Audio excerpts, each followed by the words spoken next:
নতুন কোনো জিনিস দিয়ে এরকমভাবে এক্সপেরিমেন্ট করলে আর তাতে যদি সেই জিনিসটা খেতে হয় একদম অন্যরকম আর দারুণ স্বাদের, তাহলে কিন্তু মনটা একদম অদ্ভুত রকমের খুশি হয়ে যায়। তো চলো আজকে এই রোলের রেসিপিটা কিভাবে বানিয়েছি সেটা তোমাদের সাথে শেয়ার করছি।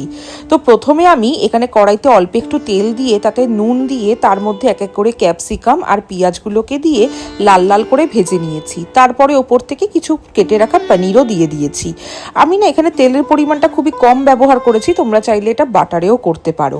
তারপরে আর কি এটাকে নামিয়ে নেওয়ার পরে কিছুটা তন্দুরি মশলা আর চিজ স্প্রেড আর কিছুটা মেয়োনেজ দিয়েছি। তবে বলে রাখি, তোমাদের বাড়িতে অনেকের কাছেই হয়তো এই চিজ স্প্রেডটা থাকবে না, তোমরা কিন্তু শুধুমাত্র এটা মেয়োনিজ দিয়ে কিংবা একটু যদি এমনি নর্মাল চিজ থাকে সেটাও গ্রেট করে নিয়ে এইটা বানাতেই পারো।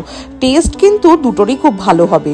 আর ঝালের জন্য একটুখানি গোলমরিচ দিতে পারো, আর আমি একটু কাঁচা লঙ্কা কুচিও অ্যাড করেছি। এবার বলে রাখি, রোলের পরোটাটা আমি কিন্তু বাড়িতে বানাইনি। এই ফ্রোজেন পরোটাগুলো আমি কিছুদিন আগে এনেছিলাম, আর সেটা দিয়েই ভেবেছিলাম যে পরোটা তো খেলাম, এবারে না হয় এটাকে রোল বানিয়ে খাওয়া যাক, কারণ এটা তো একদমই লাচ্ছা পরোটা।